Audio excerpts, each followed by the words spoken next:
Բոլորիդ բարի առավոտ, բարի օր, բարի երեկո, ուրախ եմ, եթե դուք միանում եք մեր բանակին եւ եթե դուք իմ բաժանորդս եք YouTube-ում կամ էլ Facebook-ում, ես շատ ուրախ եմ, կիսվեք այս վիդեոյով եւ դուք տեսնում եք սլկեն վերևից, եթե դուք Facebook-ում եք նայում այս վիդեոն, եթե YouTube-ում, ուրեմն այն սլկան, որը դուք ունեք, կարաք ուղարկեք ձեր ընկերներին, 100,000 հոգի պետք է մենք հավաքենք եւ կարճ ժամանակներում եւ վստահ եմ, որ մեր մոտ դա անպայման կստացվի։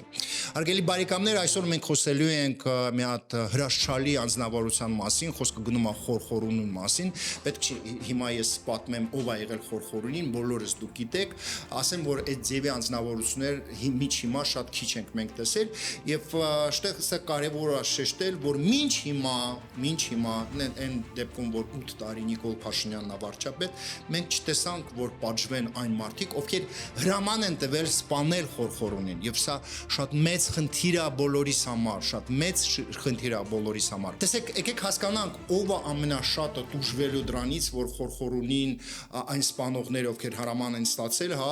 եւ այն մարդիկ, ովքեր հրաման են տվել, մենք միջ հիմա չեն պատժվել։ Դա վնաս է այն մարդկանց համար, ովքեր ԱԱԾ-ում աշխատում, դա վնաս է այն մարդկանց համար, ովքեր դատախազությունում եւ քննչական կոմիտեին են աշխատում։ Դա վնաս է տալիս դատավորների համար, քանի որ բոլոր այդ մարդիկ, ովքեր աշխատում են այդ համակարգում, այսօր հարց են տալիս։ Եթե Փաշինյանի ժամանակ 8 տարում մենք չենք կարողանում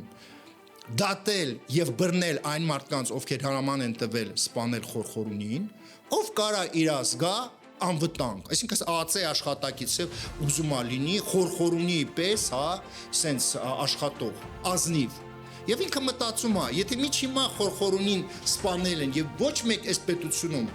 այն մարդուկ, ովքեր հրաման է տվել չեն բռնում, ինչի համար պետք է այդ ԱԱԾ աշխատակիցը լինի ազնիվ, կամ էլ ինչի պետք է քննիչը լինի ազնիվ,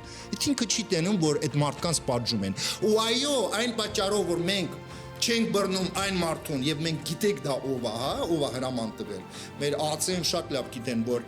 Սամվել Բաբայանի начальник охраны-ն է սպանել, հիմա ինքը նստած է, բայց մենք հասկանում ենք, չէ, որ այդ մարդուն հրաման են տվել եւ դուք դա գիտեք, բայց տեսեք, այդ պատճառով մենք տենում ենք քննիչներ, ովքեր $590,000 են գողանում եւ չեն էլ ուզում պայքարեն, հա, բանդիտների հետ։ Այո, այդ քննիչին ես հասկանում եմ, այդ քննիչը նստած տենում է, որ մենք չենք բռնում այն մարդկանց, ովքեր հրաման են տվել Խորխորունին սպանել եւ այդ քննիչը ասում է լավ չի ես $590,000 գողանամ մեկ այս պետությունում ոչ մեկ բանդիտներին չի պատժում այս պետությունում մենակ դատի են տալիս Ռոման Բաղդասարյանին ինչ իմաստ կա այդ քննիչը պայքարի եւ այո դրա համար մասկան հակել է իր ընկերը քննիչի ընկերը ու եկել քննչական կոմիտեում $590,000 գողացել